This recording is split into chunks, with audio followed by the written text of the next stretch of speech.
Good evening, everyone. Welcome to another event with the Virtual Tasting Society. I am subbing in for Vadim, whose plane just landed, and he might join us later. Otherwise, we'll just chat amongst ourselves. Tonight, we're joined with Heather Greene and Ryan Wells from Milan and Greene. We have a tasting order in the chat. Just a small reminder, if you're not actually talking, please keep yourself on mute so that we keep the feed a little easier to understand. We don't get a lot of background noise. And if you have questions, please ask, put them in the comments, unmute yourself, and just be polite about jumping in.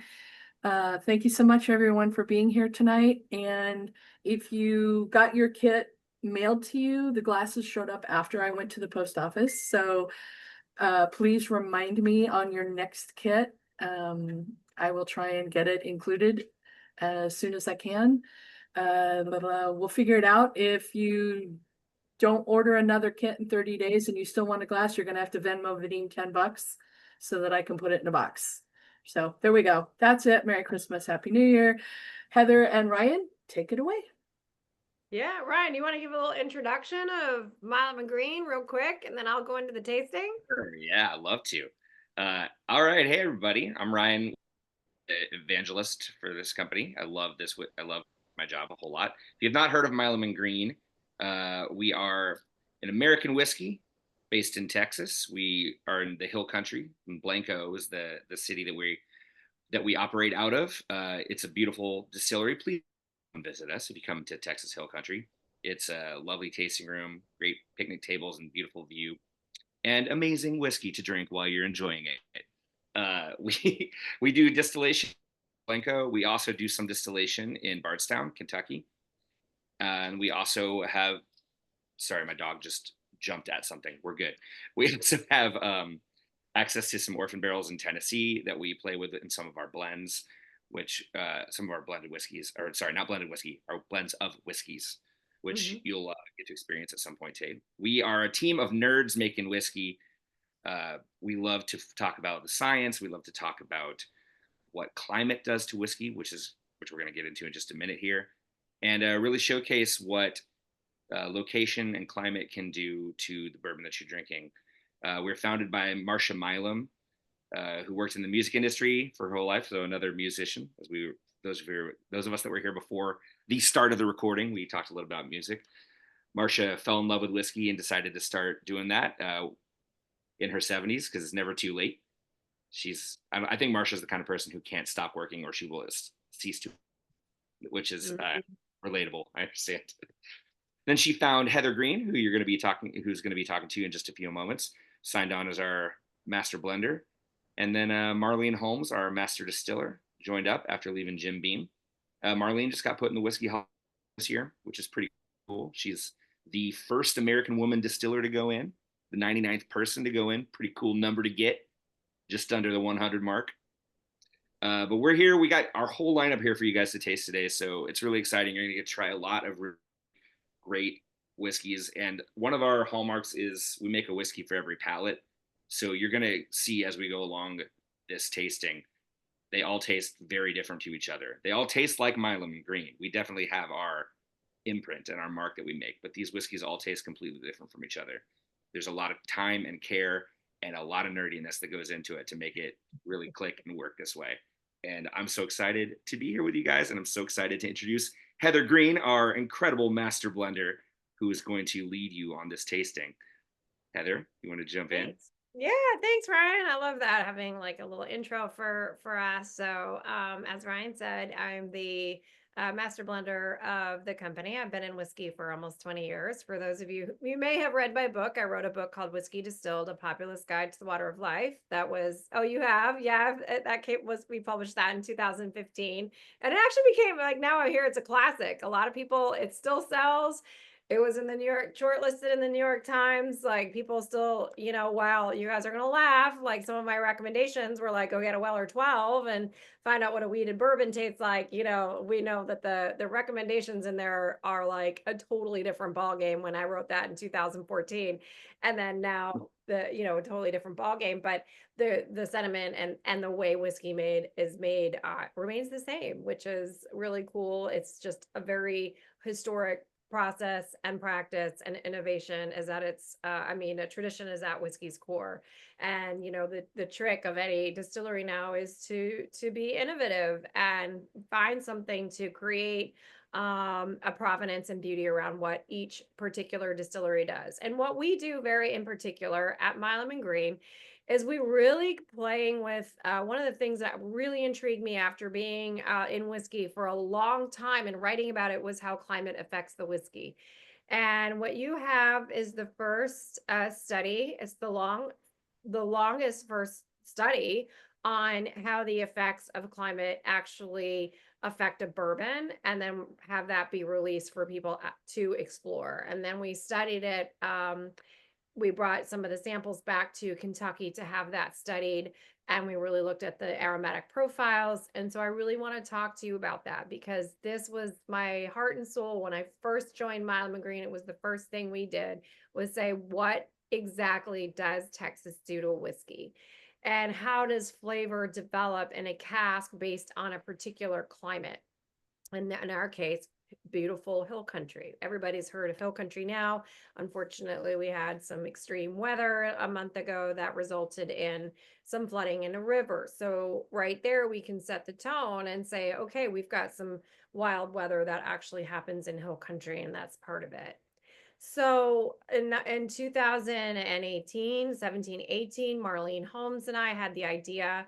People were asking us, like, what is Texan whiskey? What is it? And people would say it's drier or oakier or spicier or all sorts of things.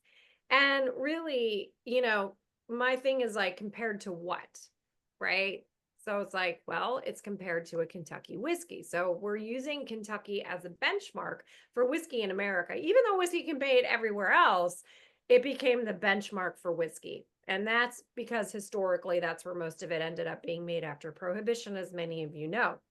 So we start thinking, we equate Kentucky with bourbon, even though it can be made anywhere, which is interesting, especially when you're looking at the entire heartland of the United States, where you can make it. Or from the person here in Maryland, you know very well that a lot of whiskey was made in Maryland originally.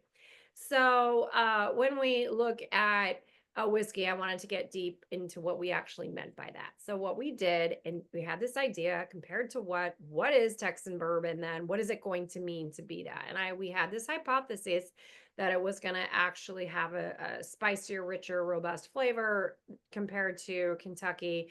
Does it age faster? Does it age slower? So what we did was we did a run up at Bardstown Bourbon Company in 2019. Now I want to make it clear, Marlene Holmes is a master distiller. She was with Beam for 30 years. So she has a lot of pedigree in Kentucky to be able to go in and actually run their systems and work alongside and actually create whiskey. And I have enough contacts that they allow me in and run around too and do all the testing and analysis and things like that. So when Milan and Greene says that we have partners in Kentucky, this isn't a phone call for contract distilling. We actually go in there and we work and we design and we develop our whiskeys. It's like bringing our ingredients, a chef, into somebody else's kitchen to use their facilities to create something unique. And we'll get into that. So we took our proprietary yeast, mash strain, mash bill, everything, and we distilled a batch of whiskey in Kentucky. And this is where it's really exciting. We separated that distillate at birth, right? So it came off the distill, and I'm not going to go, you guys do millions of tastings, so I'm not going to talk about what bourbon is. You all know that already. So we're going to get nerdy real quick.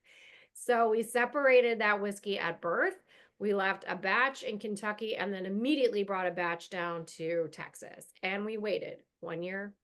Pandemic happens. The second year, the pandemic's still happening. Third year, supply chain crisis. Fourth year, all those things that happen. This barrel is just still sitting, right? 1, 2, 3, 4, 5, almost 6 years, 5.5 years. We decide to release what we call the answer. When we decided to actually release it, which was this year, we sent the distillate from Texas up to Kentucky. Now, this is when we actually started working with the whiskey house. So that is a state of the art facility in Kentucky, a lab. So we actually sent it up to the whiskey house and used their lab, and they sent us a chemical analysis. We knew what we were nosing and tasting. But what we really wanted to get deeper into was the chemical analysis. Did it match? What did it actually say about that whiskey? And sure enough, it actually said exactly what it is you would expect, what it is you would taste. There were some few surprises in there. And what we found was, more furfuryls inside your Texan whiskey. Those are the chemical, or that is the aromatic compound that gives you your oakier, your drier, your vanillins, your all that property. And then we found a lot more of your estery notes, your more florals, all of those things that are coming out of Kentucky. So these two created, it was the same distillate with the actual ingredients, the chemical and the aromatic compounds ingredients changed. And that to me was very, very exciting. Because what were we doing in the meantime? We had this hypothesis, we knew it. A lot of people had the hypothesis, but I really love Kentucky classic whiskeys. I come from the Scotch background. I love nice classic Scotches, but I knew that we were going to need to create something really unusual that demonstrated what we were doing in hill country. So along the way, we started creating whiskeys that were that combination of what we were doing in Kentucky and what we were doing in Texas. So we knew we were going to grow into both of our portfolio, but we knew what our mash bill was going to be. We were figuring out what that recipe was along the way, and then came into the answer. And at the same time, the answer happened, like all of our whiskeys blossoming. It's all 5-6 years old now, and we're able to create a really beautiful portfolio of whiskey based on this concept of blending that actually has science behind it. So when we talk about being nerdy at Milan and Greene Distillery, that's pretty freaking nerdy. We sent it out to, it sold online in 24 hours, and then we had to put another allotment on 24 hours later after that, and then it sold again 24 hours after that. The rest went through a distribution channel. We actually don't know where it's ending up. There's only probably 400 of these units left around the United States. Yeah, good luck finding it. I hope so. But we really want to understand. And it never, as a writer, it really was confusing to me why other craft distillers didn't want to explore more about like what their whiskey is. I mean, I can really talk with confidence what our whiskey actually is in Kentucky, what our whiskey actually is in Texas, and then how those two actually work together. So if y'all have, do you have your two samples of the answer? I would love, yes, okay, pour them out. And then let me show you what the package looks like.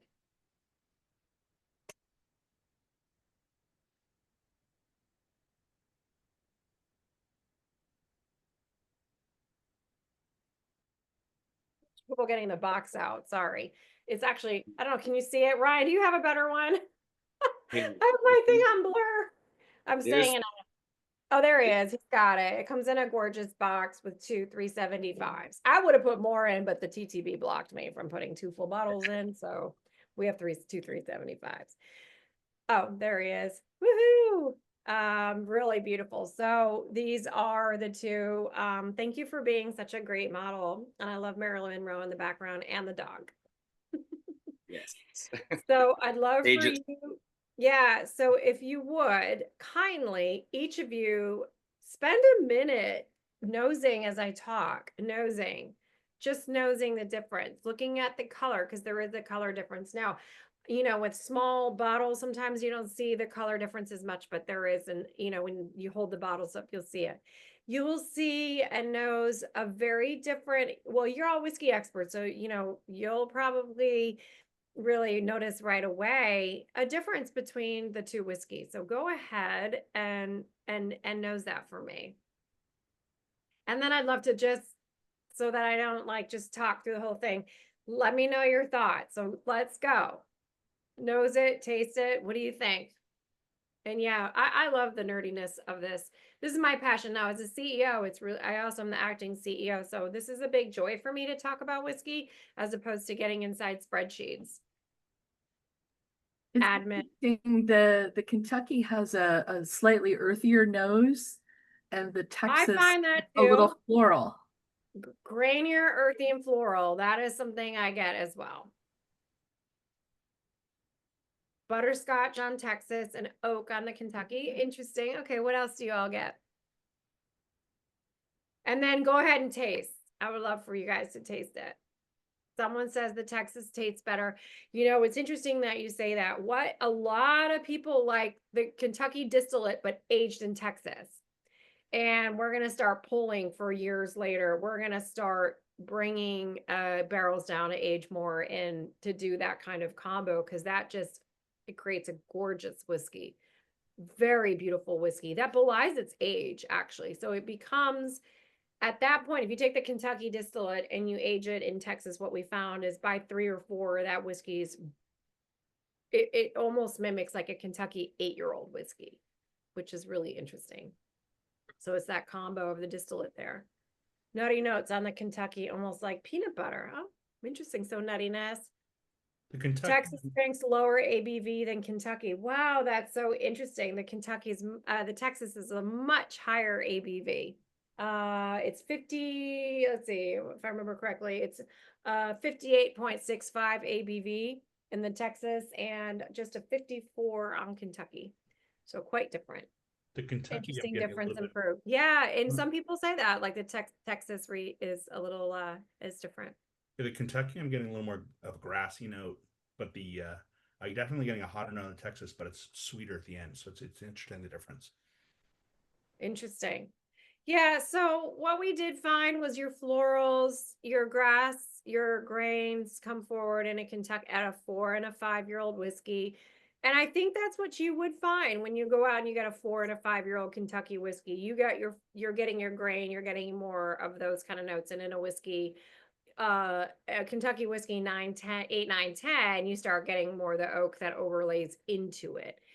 And so in the Texas, you're getting it's sherry, right? Because you're getting kind of that dryness, right? So sherry is a little bit drier. So you're getting like this, you're getting that oak forward, you're getting the dryness, you're getting I guess like more tannins, right? So tannins would have your more slight background. And of course, the studies show that some of the tannins were in there as well. So we're pretty excited about this finding. And now I want you to do something else. I want you to put them together. Just put, you can put them together at any combination, but from what I've heard from the first groups of people, the first maybe 100, 500 people who have this in the United States, what they seem to like an 80-20 mix, which is 80 Kentucky, 20 Texas, or 80, 75, 25. So some like 50-50.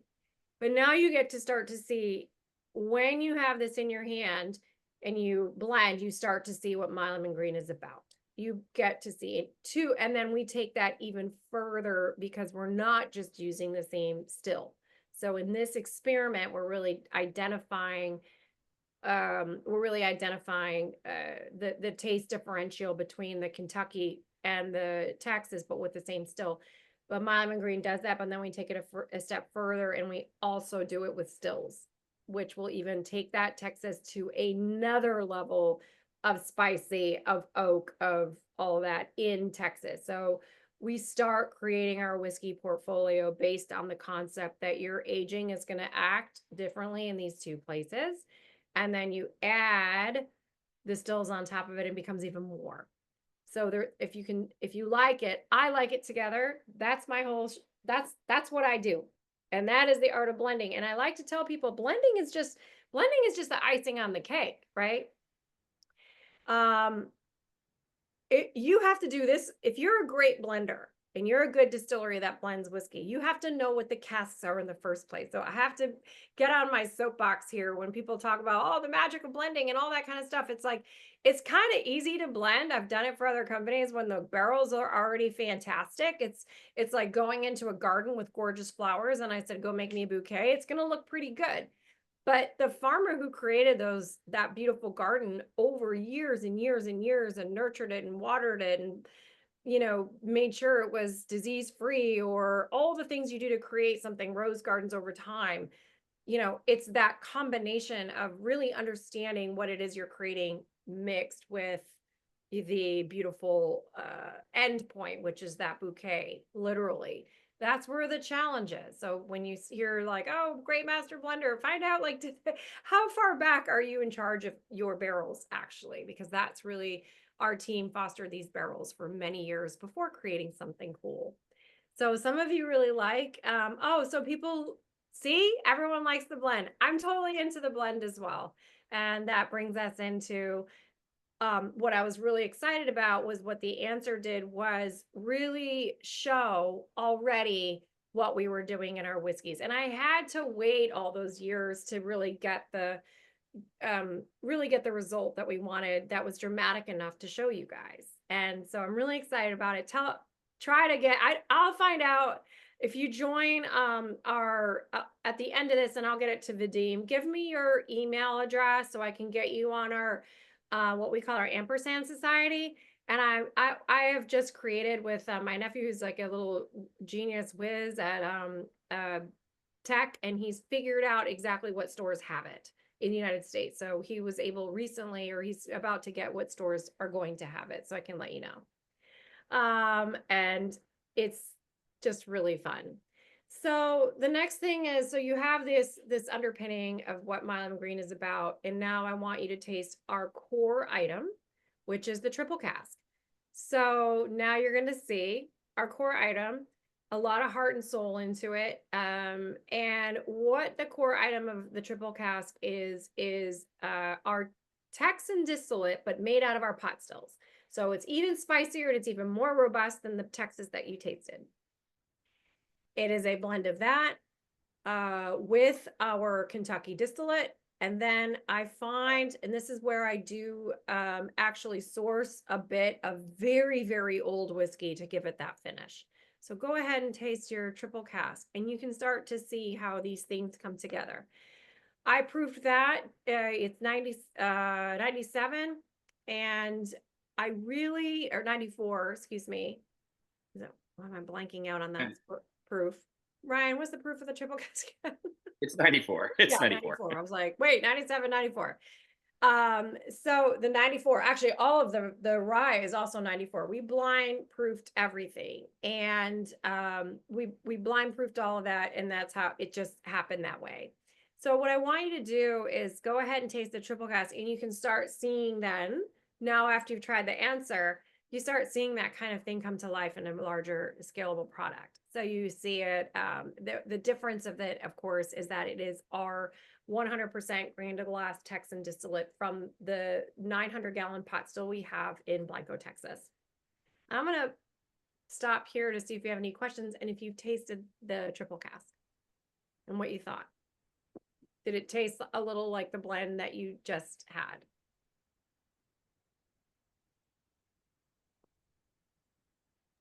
Or did you like the answer better? You guys probably like the answer better because it's a much higher proof. But I'm gonna say I got nowhere close to what the triple cast tastes like, but it is really similar. It's very easy to see the bones underneath it. That's it. The bones underneath it we're showing you. And actually, Milan Greene is quite a complicated distillery to create. It's very, it's a lot of hands-on. Like Ryan said, we're nerds. We spend a lot of time on climate. We spend a lot of time with these two distillates, these two terroirs, the two stills to create the different grains in different places. So, and it is like it is a very unusual for a distillery and to do that, and that's why we win a lot of awards. But we're a very nice sippable whiskey, our house style. You'll see that same imprint he's talking about. There's that combo. You're gonna get a little bit of floral out of everything we do. You're gonna get a little bit of that spice. It's just it's a finesse in there. It's not overly oaked. It's really that balance because you're looking for those two elements from those two states. The next thing is I want you to go ahead and taste. Now, did I give you enough time? Am I going too fast? Or do you want to go to the next one? How you feeling? There's a couple Heather, you want to check it out? What was that? There's a couple extra new thoughts in the chat if you want to check that out. Oh, I missed it. Okay. Triple has a Drier. dry finish for me. It would be a little bit of a drier finish, because I add that old whiskey, the vintage whiskey in there to give it that. The earthier tones. Oh, for the triple cask earthier. Interesting. It changes a lot if you hold it on my palate. Peanut. Oh, someone else got another peanut note. Interesting. Stone fruit. Mark, you talking about it changing a lot when you hold it on your palate is something I talk about a lot when I bring triple casks Yeah. to people. It kind of is like a roller coaster. It takes you all across the states that are encompassing this whiskey, and you really can get that. Like, I like that sweet, about the. yeah. Yeah. It's this.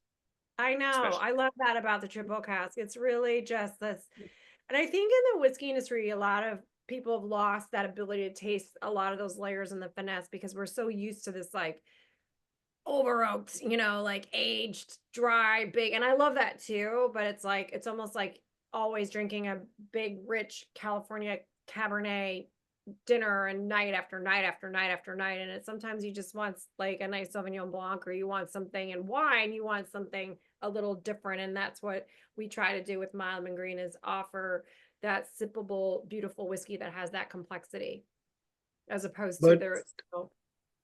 what I was getting at is if I hold it and just let it be there, it goes sweet and then it goes dry and then I get the oak and it goes back sweet again. It just kind of changes.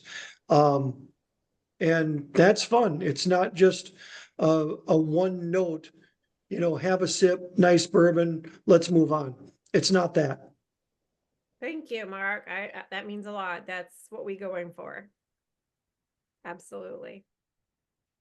Let's see. If you have it at Vista Wine and Spirits out of California, I can add it to my shop. Oh, that's cool. I can find out. We're trying to grow. Let us know. Let's see. The next one. Oh, this is fun. So let's try the pure Kentucky that we do. The next. Oh no, that's not. Is that the one that's next? Right. Yes. Bottled and bond. Bottled and bond. I want you to show you. Now we wanted to celebrate one of our pure Kentucky liquid. So this is, by the way, I didn't mention that we use malted rye and a sweet mash. Also very unusual in this industry. So that also will be through everything we do. A proprietary yeast strain, the sweet mash and the malted rye. So sweet mash adds a really nice, I think it just adds like a really beautiful smoothness to a whiskey, a nice silkiness when you use a sweet mash. And then the malted rye, you know how people talk about rye being green and bitey and dill and all that. When you malt your rye, you're kind of you're breaking that apart and you're giving it a nice, richer, toastier tone, and you're taking the bite off that rye. So another reason why Milan and Greene has a really nice taste to it is that sweet mash and the malted rye, because it's not a sour mash and a rye that has much more a pungency to it. And we are a high rye whiskey. So that makes something really nice and complex for whiskey drinkers. So bottled and bond, I'm not going to tell you what I taste out of it, but this is again, it should taste pretty similar to the Kentucky version. It's a little different because it's a different batch, but it's also proofed to, of course, 100 because it is a bottled and bond, same distillate, same season, same distillery, same season. So for that particular batch, thoughts about the Kentucky bottled and bond?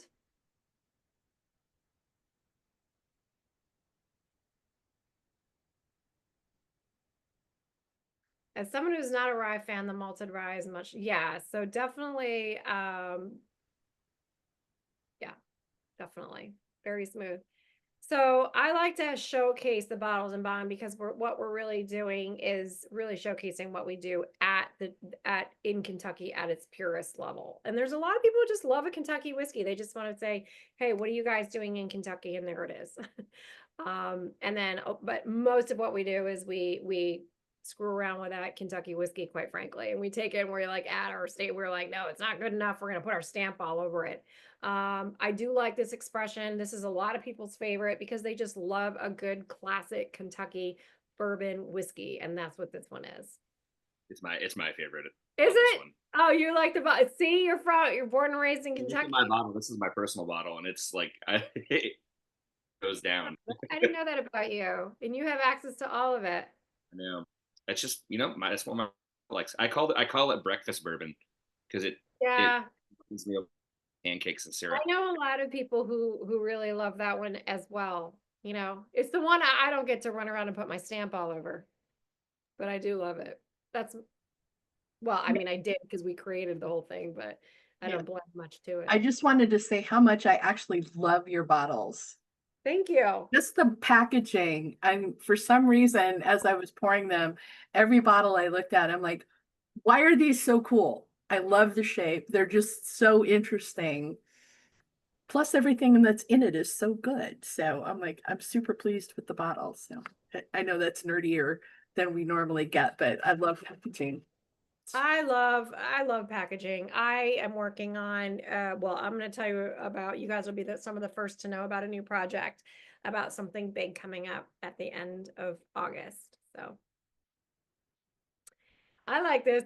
The bottled and bond looks like a great go-to. Okay, I'm into it. The next one, let's see, what's that? Oh, the very small batch. Woohoo! There's the bottle. This happens to be right here next to me. So let's talk about that Kentucky whiskey again. Again, like that's why I want to start with the answer. So we have our Kentucky base, right? And now we're going to bring that Kentucky base down to Texas again. And we are going to vat it in a large vatting tank. And we're going to also take our Texan distillate and do a smaller percentage in there. So we're just going to do kind of a little, we are going to just do a small combo of that, which we know we all like. That's our base. And now what we're going to do is we are going to take, we're going to take we have our rye whiskey in port pipes. We're going to take those port pipes. We're going to kiln dry them essentially because it's so freaking hot in Texas. Not really kiln, but at 100-degree weather. They sit outside and then we flame char the insides of those. Now, we want to, again, working with the climate, we want to stop, we don't want evaporation is so high in Texas, in Hill Country. It's very hot, it's very dry. So and this is our theory, this is why we do it and why we think it tastes delicious.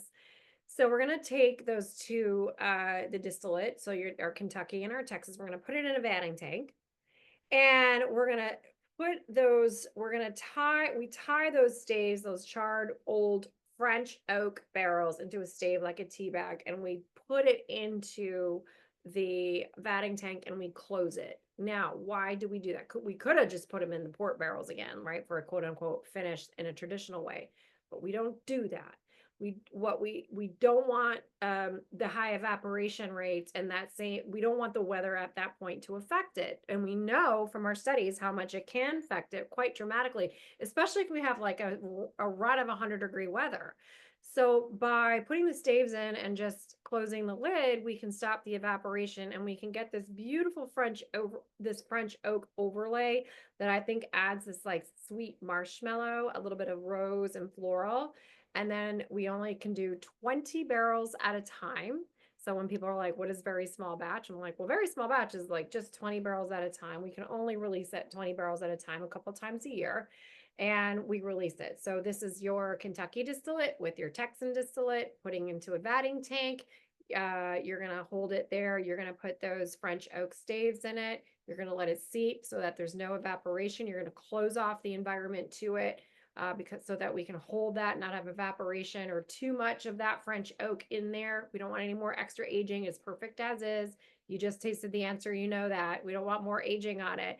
Goes into that tank. And then we put this, I like this proof. It's 108 proof. I like a 108 proof. It's kind of where things sit. I'm not a hazmat person. I don't love high proof. We know that the way it reacts with what they call the trigeminal nerve. Like it will, the pain receptors act too much up and don't give you that ability to taste too much. So that's the very small batch. And I'm super proud of this one. We call this one our sleeper hit. We kind of quietly released this one. We didn't really make a lot of fanfare because that's just kind of how Milan and Greene is. But you know, we're a quiet force in the industry. And let's see. Thank you. High proof is hard for me. This is fantastic. And I can see why you're proud of it. Toasted marshmallow for days. Yummy. Thank you very much. I do. Oh, that was one of my ideas. Very nice. Yes.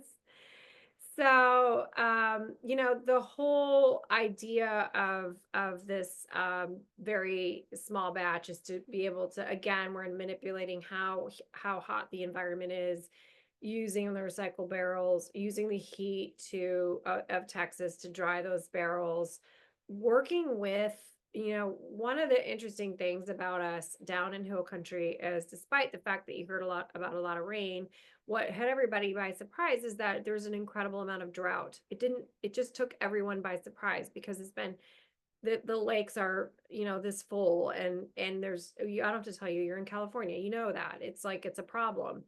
And by working with a Kentucky distillery, that they don't have that same drought issue, they don't have that, but by bringing it down to Texas, it's a way for us to add the vibe and the air and the environment of Texas into the whiskey. So it's really a new way of looking at how you create terroir in a whiskey where the water is a problem. And so not having a giant column still that is sucking up and all of that water from what we call the Edwards Plateau, which is this beautiful limestone. Again, you hear, you know, there's a lot of distilleries that happen around limestone because of its porosity and the way it clarifies water. But so around this limestone plateau, instead of depleting it, it allows us to do a small batch production that still gives it personality, work with Kentucky, share the resources there of great water, but then bring it home to make something beautiful. And I really think it's a way forward that a lot of other, you know, at first when Milan Greene started, it was like, well, you don't make all your whiskey grain to glass. And we could have, and we still could create that type of facility. I just don't think it's right for that hill country environment. And so this was a way to create a believable way, because we did that with the answer, to show how we can really use terroir and climate to influence flavor without hurting the Edwards Plateau and the lakes and the water streams and things like that. So a small pot distillation to create all of that personality with that environment is a much more environmentally friendly way to create whiskey. And I'm very passionate about that. That's why climate was such a big deal to me. And I'm super happy about it. So I hope you guys kind of see that in our whiskeys, that you can do something different that shows where you're from without that traditional, like, it has to be grain to glass or you're nothing. And it's like, well, what do you do if your resources around you are starting to change? You know, you better know how to use the things that at your disposal, air and sun, humidity levels, to create personality. Hope that makes sense.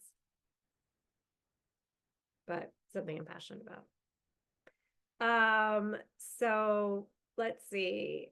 What is next? After that, oh, this one's fun. The Unabridged. Again, this is sold out everywhere. So if you find it, and for some reason, I think there's more of Unabridged in California. So hopefully you can find it. So Unabridged is an homage, kind of a little play on my book. I originally created it with some authors, friends of mine, who Noah Rothbaum, who wrote a book, and Dave Wondrich, who wrote some books on spirits and whiskey. If you don't know them, they're great authors. And we just dug through all the best casts we could find. And we call it Unabridged, meaning it's all in there. It's all unchill filtered, and it is full cast strength. So the Unabridged series 1, 2, and 3, or we call them volume 1, 2, and 3. You're tasting volume 3. And in each bottle, let's see, I think I have one behind me too. In each bottle, you can see that. I don't know if you can see because it's like blurred, but oh, here we go. every single bottle, we tell you all the ingredients on the back of it. So you can kind of start to understand how these different casks come together. If you remember my garden analogy, this is like the big giant bouquet, right? So we're going out, oh, there it is.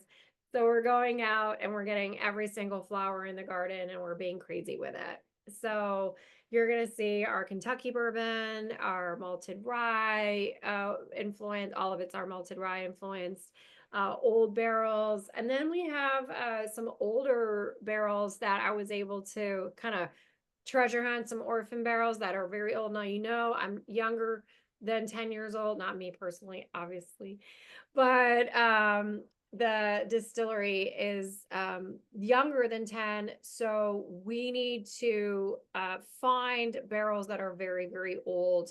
And then we put that in. Now, how long was the unabridged in the barrel? The unabridged actually are all our best casks. We didn't put them in a barrel. We took all those barrels and then put them in a vatting tank and like a soup, let that mingle.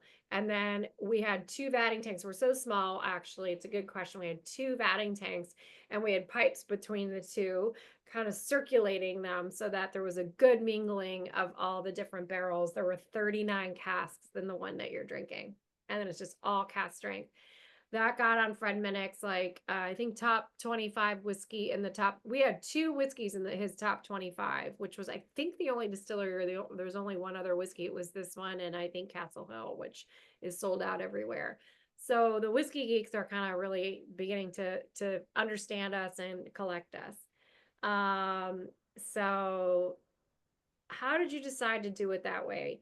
You know, I don't know. I just had an idea that let's just get our rare casks and put them all together in the best blend. That's really how we did it.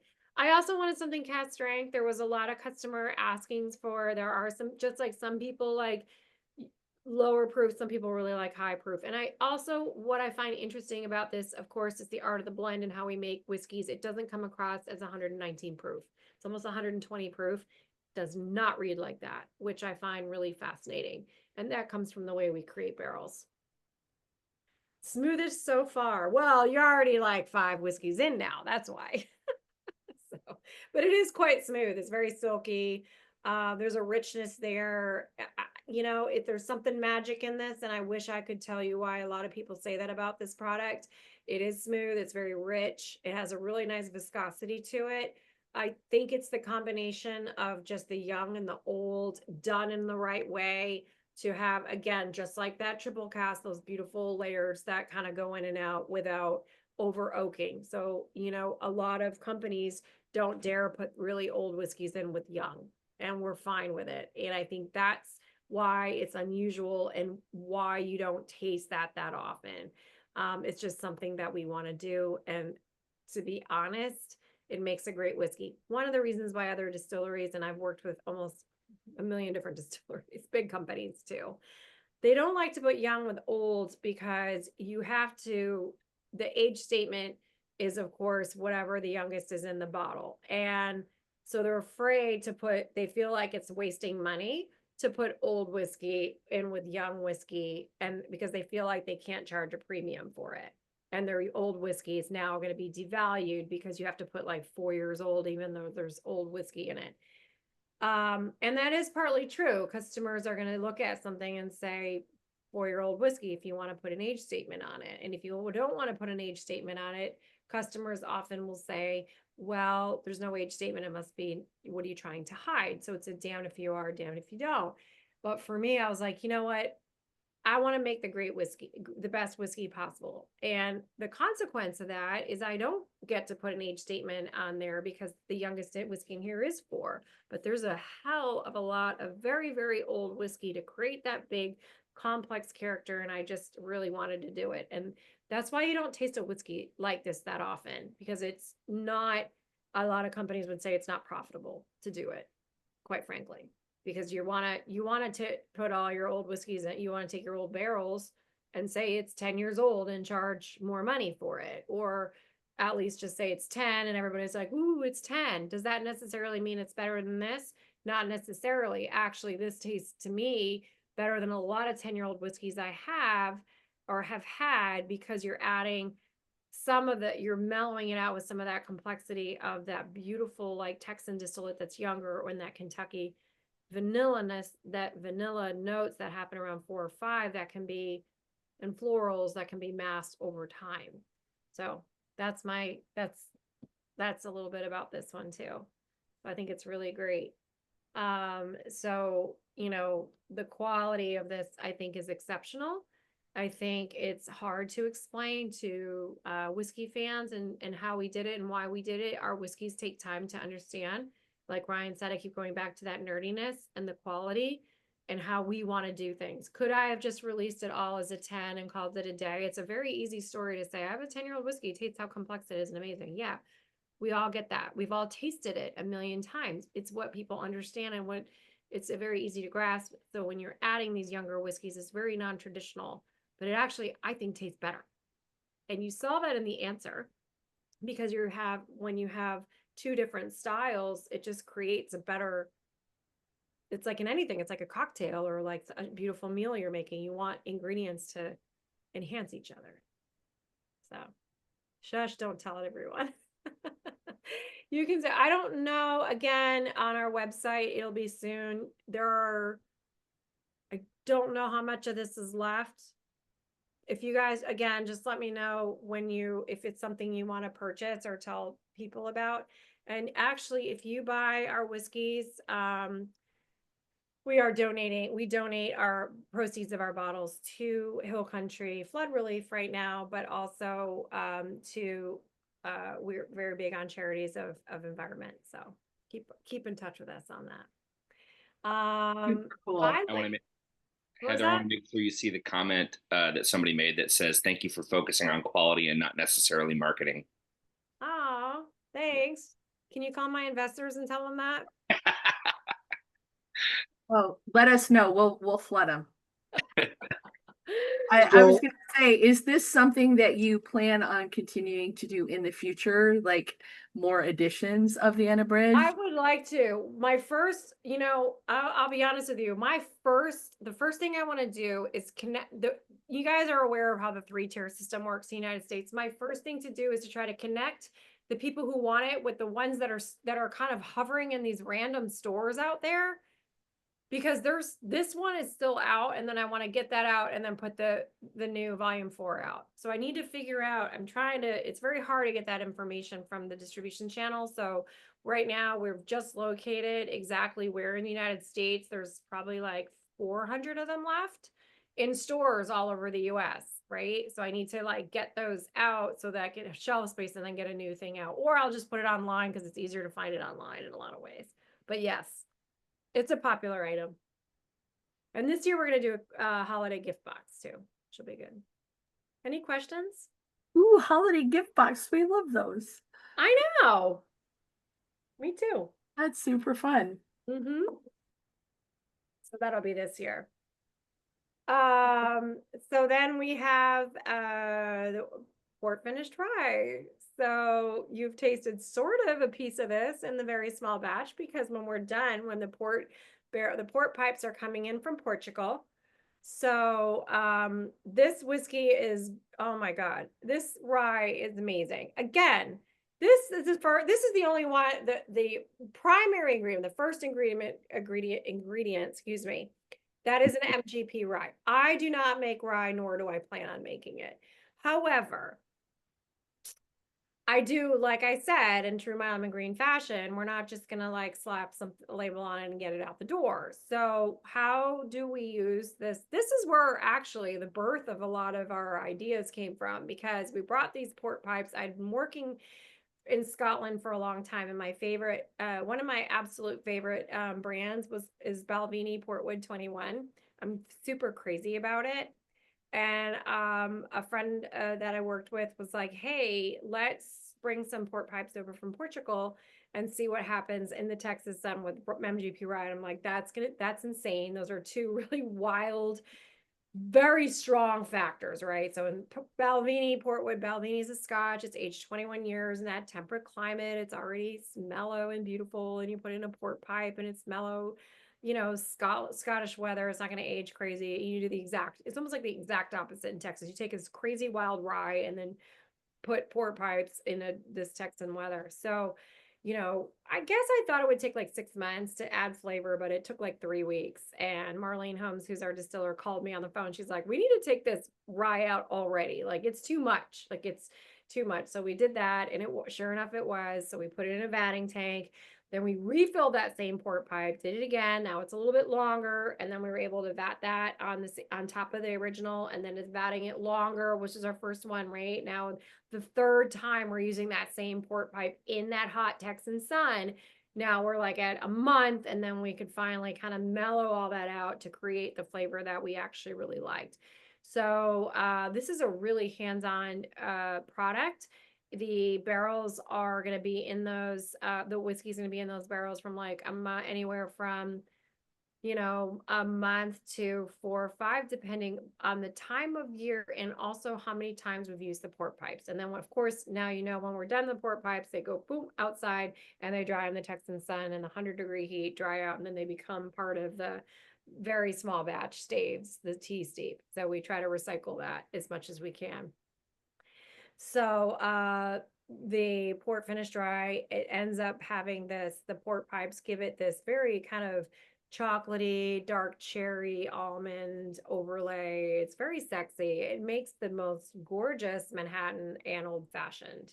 And for people who say, I don't like rye, it's like a hit. Like they love it. Anyone coming in from Scotch whiskey, if there's a Scotch whiskey person who says they don't like American whiskey or rye, I give them this, and this usually ends up being their favorite in their portfolio. And of course, I come from a Scotch making background, which is my first love, and that's where I spent many years.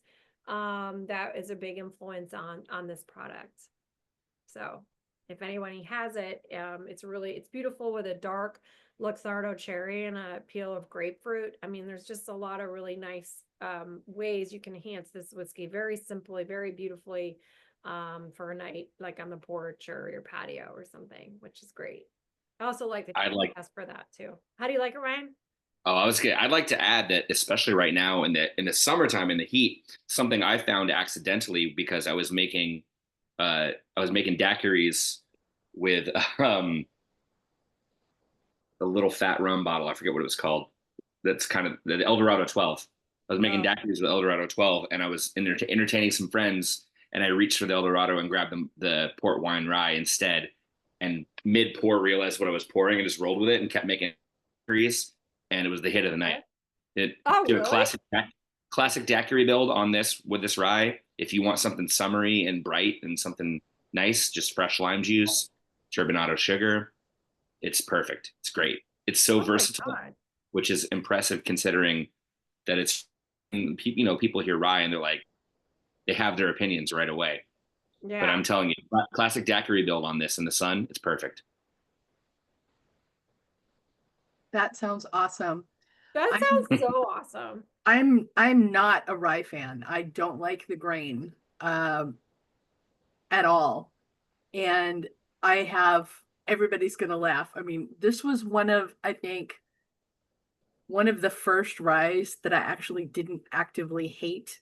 That's what I'm saying. That always happens. Which sounds so awful, but I mean, I don't know that I would actually buy a bottle of it, but if somebody handed it to me, I would not pass it off to Lori, who likes rye. So I think this is, I'm trying to remember. This was, I think, the second tasting that we'd had a rye at that I liked. And back then, nobody really thought anything of it. But it's become this thing now where everybody always asks me when there's a rye, do you like it? And I'm like, this is one of my 5 bottles that I would actually drink if somebody gave it to me. Thank you. That's a high honor. And I'd love to hear if you tried it in a daiquiri now. Oh, you know where else we put this? Everyone all over Austin, we're starting to drink that instead of vodka in a espresso martini. Is amazing. Yeah. Why in the world like coffee and the port and the bourbon or the rye in a espresso martini? You'll never go back to a vodka and espresso martini. Why wouldn't you want a port finished rye in that? Oh my God, it's so good. It's dangerous. The triple cask makes great espresso martinis too. Sorry, my dogs are. That's all right. We That love sounds fantastic. It's so good. And then finally is our single barrel. And so the reason why I have that last is because everyone loves a single barrel. And then these are our Kentucky single barrels. And I wanted to go through, and I do love single barrels as well. You know, every single one is a little bit different, as you know, a very special. But I wanted to get through all the blending and the batching and the different finishes and the types and things we do so that you could look and see what a single barrel is at its purity. So go ahead and taste that. And let me know if you have more questions or what you guys think and what your favorite was of the night. Yeah. Oh, 12 new messages. I love messages. Let's see. We have Wait, a makes an tradition. amazing old fashioned with Aztec chocolate bitters. Oh, wow. That sounds so good. But that would be good. I'd like to ask everybody that's not on camera to come back and join us so we can do our traditional toast for that last pour. So thank you, Paul, Pam, and Tim. I know, Tim, your camera's not working. So everybody raise a glass to Heather and Ryan. Thank you guys so much for joining us tonight. This has been so much fun. So let me hit the right buttons here and get a screen cap. Everybody smile at your camera. Say cheers. As long as I got one good one, we can move on. Oh, look, Yeah, everybody's eyes are open. I'm so proud What was that? You got it? that everybody's eyes are open. I'm so proud. So Heather and Ryan, my question is, which one was it, the one that you were talking about, the malted rye that was in the mash bill? All of them have our malted rye. Every single part that's a part of our DNA, except for the MG. Ironically, not the port finish rye, because it's from GP. Okay, all- so if it's not proprietary, Uh-huh. what malt level on the rye? Oh God, that's a good question. I don't think it is proprietary, but let me get back. I'll have to get back to you on that from our master distiller, what the malt level is from the farmer that they buy it from. I'm a fan of malted rye, whether Cool. it's a rye whiskey or, some high rye bourbon, whatever it is. It softens the rye, but also brings some flavors out. And I've Agreed. had everything from I think they call it a chocolate malted rye to something that's barely toasted.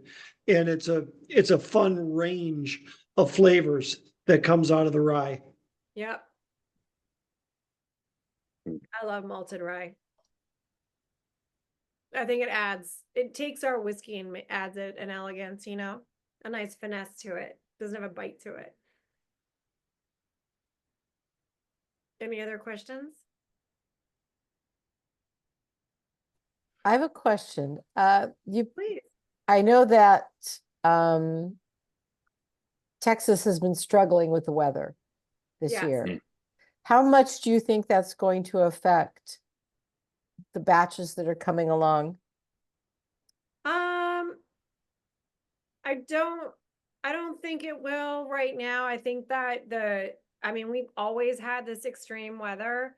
If anything, the lack of 100-degree heat this summer might affect it a little bit, but that's my job.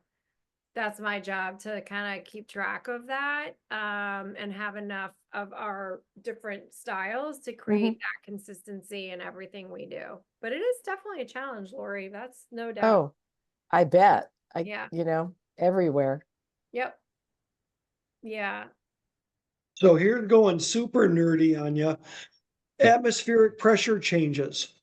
How much difference does that make in the aging of the whiskey? So there's been some question about the atmospheric pressure change between Texas and Kentucky, and if that's part of it, and that definitely would be.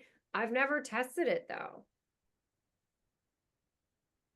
So you'd have to know what that is. You'd have to do what I did with the answer, and you could hypothesize. I don't know really how it affects the flavor, but you could add that as an element that probably affects the difference between a Texan whiskey and a Kentucky whiskey. But I don't know what that would be without, I guess, I don't know how you would isolate atmospheric pressure unless you did the same whiskey at a super high altitude and one at a low altitude. I'm Do you know, just, do you know I what the know that difference we, in elevation is between Kentucky and Texas? It's not enough that I think would be like Breckenridge in Kentucky. Like that is definitely, a distillery that gets really deep on what they believe the atmospheric pressure would be. But I don't know enough about atmospheric pressure to be able to speak coherently on it. As nerdy as I am, I also know my limitations, and I have not studied the effects of atmospheric pressure by the foot in a particular whiskey. I just, But I it could know be that interesting. I don't know. I guess I don't know how would you isolate that? Maybe you would know. I don't know. How would you isolate to know what an atmospheric difference would be? I the guess. reason I asked the question is I know that there's a rum distillery on Key West Uh-huh. that charges a premium for barrels that were aging during a tropical storm or a hurricane. Because they feel that that dramatic atmospheric pressure change during a storm works the rum in and out of the wood of the barrel even more than the Texas daily temperature change. So what I would ask is to test it. It's a good theory, but to really know if that's true, you would need to do 2 side by sides and then test those aromatic compounds to see if it's true. It's a good hypothesis. I mean, but I couldn't possibly, unless Are Just you like familiar with, are you familiar with Maybe. M&H or Milk and Honey? The brand, M&H? I mean, I've heard the brands, but They're an Israeli brand, but they had a Dead Sea edition of their whiskey that they put the barrels on the top floor of a hotel right on the Dead Sea. But because of the temperature and the climate in that area, they couldn't let those barrels stay there for much more than a year because they would have too much evaporation. uh-huh. So between elevation and temperature and the sea element of it, they created a special edition of it, but that obviously affects the evaporation of it. So That would be evaporation and heat more than I would think. I mean, atmospheric pressure, I mean, it's more I would think heat, the temperature fluctuates those barrels so much. Yeah, I don't know. I don't know enough about atmospheric pressure on whiskey. I'm sure there's studies done. Actually, I don't even know if any studies done. I know a lot of people talk about it, but for me, I would like to see taste it. You know what I mean? Like there's a lot of ideas about it, but then how do you know for sure? I get, Well- and then how do you isolate that? Maybe that's really what it is, just weather, like part of the weather system. But I don't know. You'd have to put it in some kind of isolated room. You'd have to actually, what you would have to do to really understand if that's the case is somehow change the atmosphere, have a room that has no temperature difference. You have to isolate that piece and have no weather changes between the two. That would be really hard to do. So you'd have to have some kind of special room that has atmosphere that can have the exact same temperature, but then change the atmospheric pressure. And it would probably be maybe NASA could do it or something. I don't know. It's a good idea, actually. I was gonna say, that sounds like astronaut NASA tunnels. Yeah, something like that. I mean, other than that, for me, then it's just hypothesis. Maybe not. I have no idea. But it's a good idea. Maybe I'll ask if I could do that for a year. It kind of goes back to my comment about focusing on quality over marketing. Some places don't let the truth get in the way of marketing. Yeah, I know. That's hard for me when I hear all that stuff. I'm like, I don't know. I mean, I try to test, I just say it's our guess. It's more fun to say that, but I like testing it, which is what we did. So, but I do like the idea. I mean, I have to find a place that has a room that would give me a room, and then the temperature is exactly the same, and the only thing that changes is atmospheric pressure, and then that we would see. That could be very interesting. So do you know where you would find atmospheric pressure chambers? I don't know. Most trauma hospitals that deal with divers that end up with the bends. Oh, okay. Right. Scuba schools, Yes. submarine.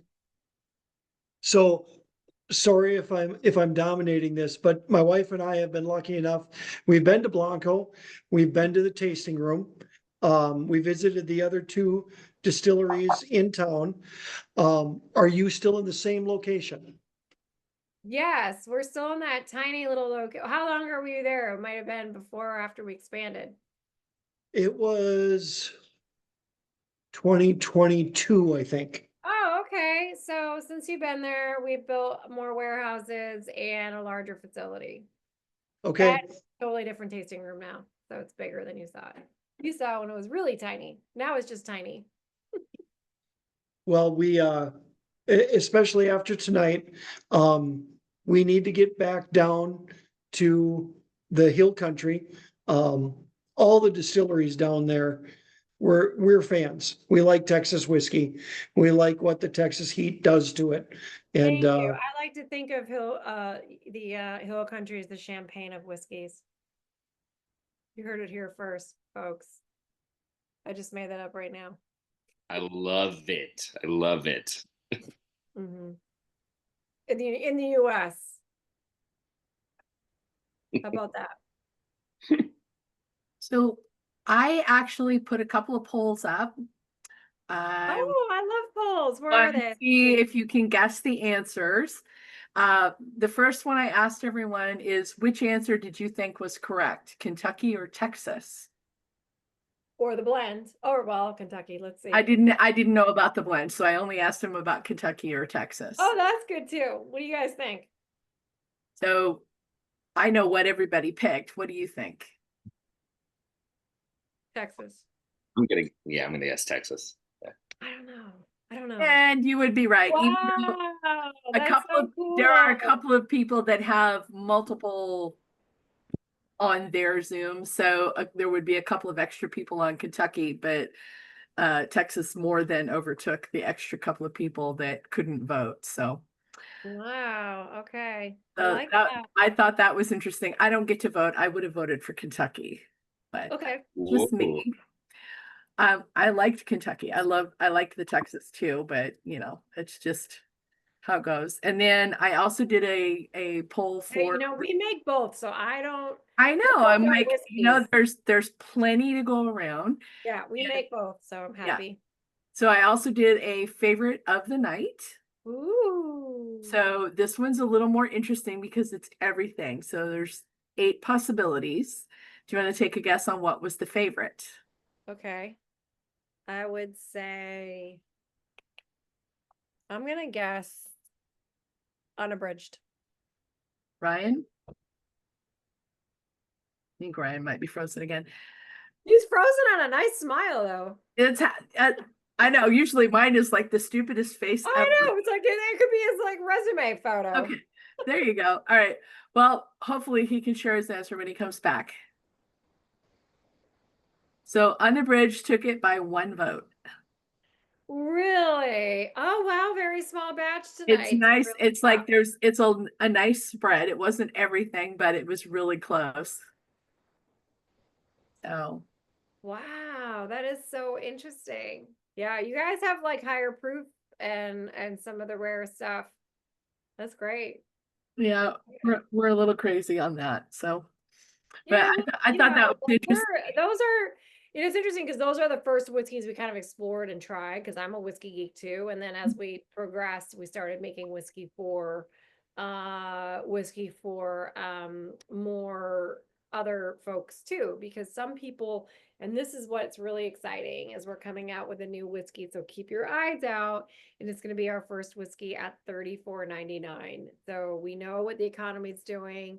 We know what's happening around the country, and we wanted to take what we do at Milan and Greene, and what would a $34.99 whiskey taste like that you can put with ginger ale, Dr. Pepper, would really have fun with it.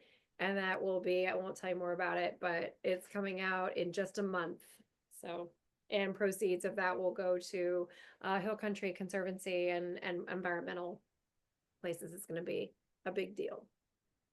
Now, for you guys, keep in mind, this is not like you're sipping like unabridged and all that. This is like when you bring it to a party, you're gonna like be like, you know what, I'm gonna put. You don't want to always put your, unabridged on a ginger ale, but this one you will be able to. I'm very excited. I mean, I've done, I don't know how many tastings. This is possibly one of a very few where I've liked everything. Oh my gosh. It's rare that I like everything. There's always one or two where we're like, yeah, we'll buy those. We like this. I did not care for the Kentucky, but if somebody gave me a bottle, I would certainly drink it. That would probably be the only one I wouldn't spend on, but I like them all, and that's very rare.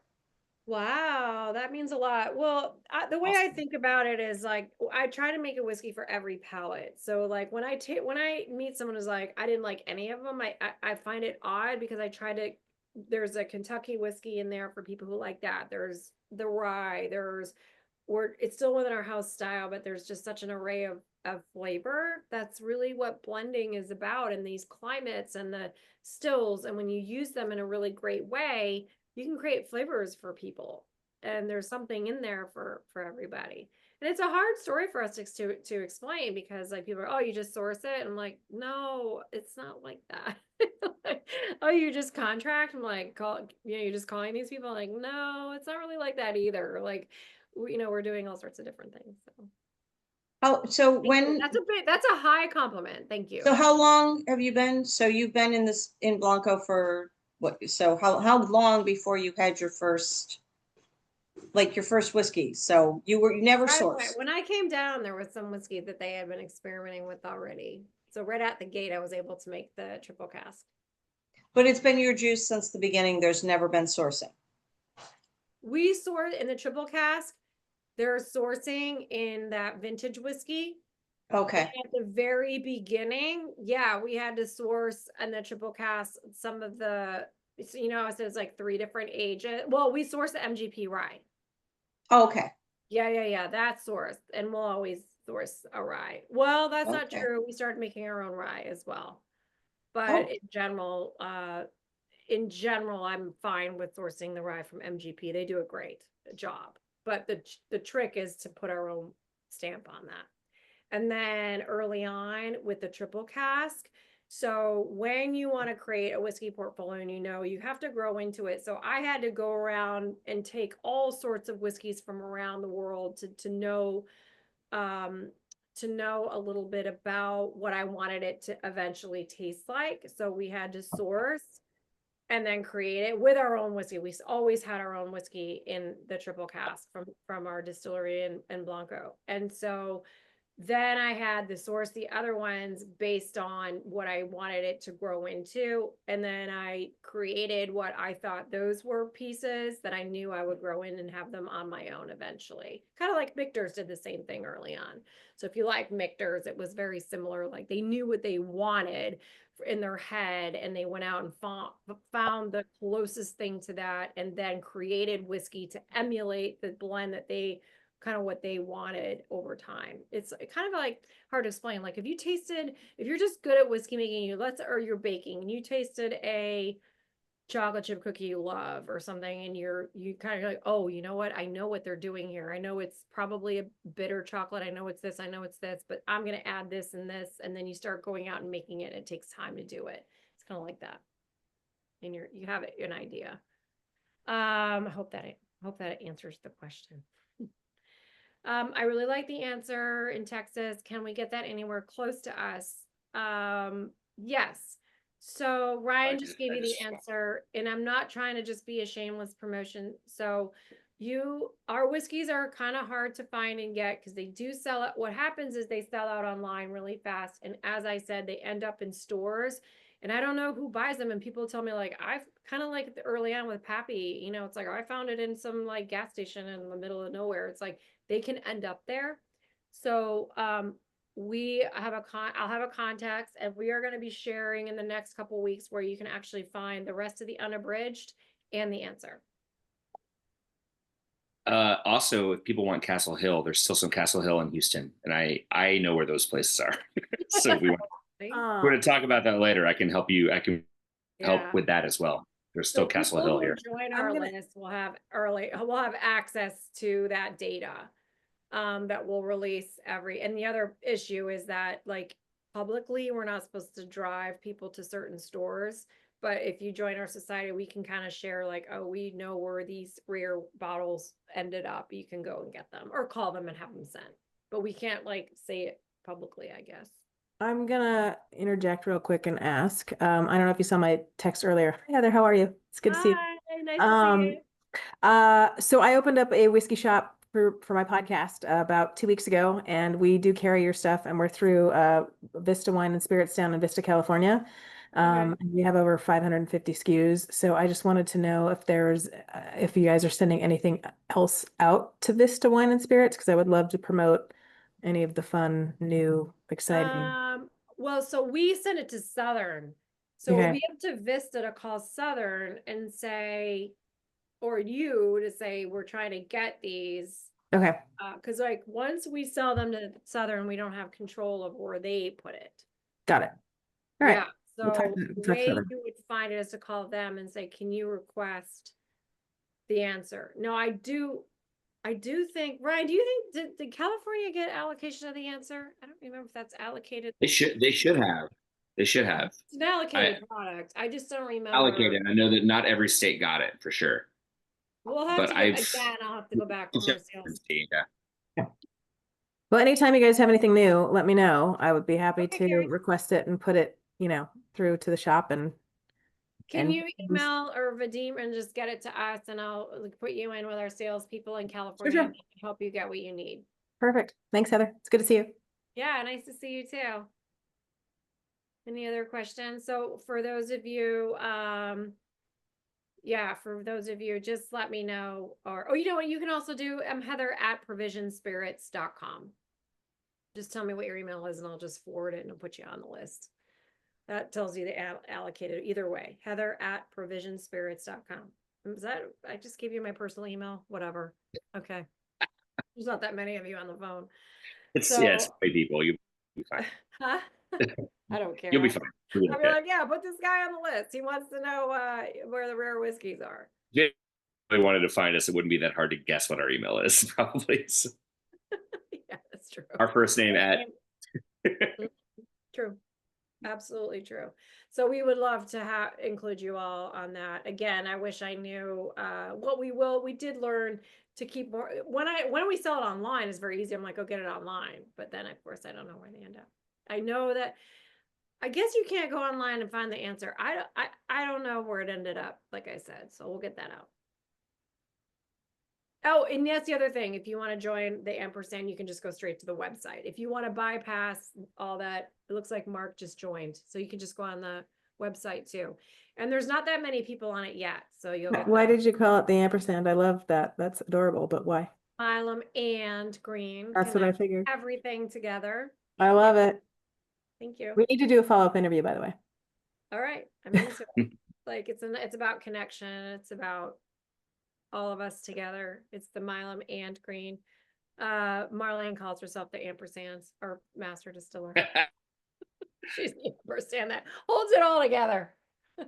Yeah. We're a community-driven brand. We want to be focused on community and charity and togetherness. So that's really important to us. So ampersand just made sense. Yep. And it's on the label. Yes. Ryan's correct. Well, thank you, everybody. Is there anything else? Thank you for joining. Spread the good word. I want to thank you both for joining us. This has been such a wonderful nerdy exploration of all of your fantastic expressions. Thank you. Thanks everybody for joining. I'm not going to kick anybody out, but I will stop the recording, let everybody in other areas go off to their own rest of their evening. So thank you everyone for joining us tonight. Thank you all. Have a wonderful rest of your summer. Stay cool. Peace out.